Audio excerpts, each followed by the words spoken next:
It's not a new concept, but it's not a relatively well-known one either. Humans are host to billions, and in some estimates trillions of microorganisms. These communities of microbes live in and on us, and today I want to explore the history and future of these living creatures. So welcome to the human microbiome. To begin with its early history, the pediatrician Theodor Eschivik found the first scientific evidence that microorganisms were and are a normal part of the human system.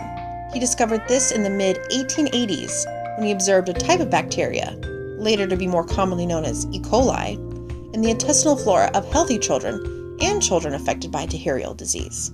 This led to many other discoveries of isolated microorganisms in the human body.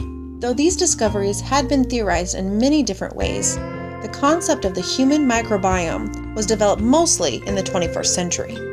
And beginning in 2007, with the launch of the 5-year-long international effort of the Human Microbiome Project, the various microbial communities were intensely studied to identify their role in human health and disease.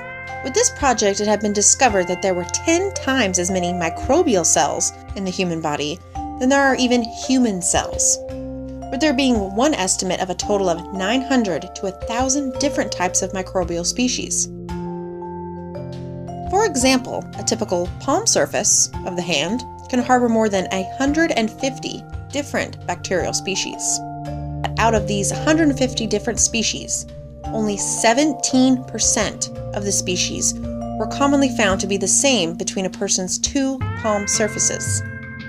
And when you compared two people's palms, only 13% of the microorganism species were the same, meaning we each house a unique set of microbes. Out of the different bacteria, archaea, fungi, protozoans, and non-living viruses in each person's microbiome, most were found to be beneficial to humans, and our microbiome has even been linked to specific traits we possess that we wouldn't otherwise have without our distinctive microbiome. Ongoing studies of the human microbiome are expected to continue to shed light on other fundamental aspects of human physiology and features of human nutrition and health. So the next time you feel alone, sick, wondering why you feel a certain way, remember, you are the home to trillions of organisms that depend on you and that you depend on in your microbiome home.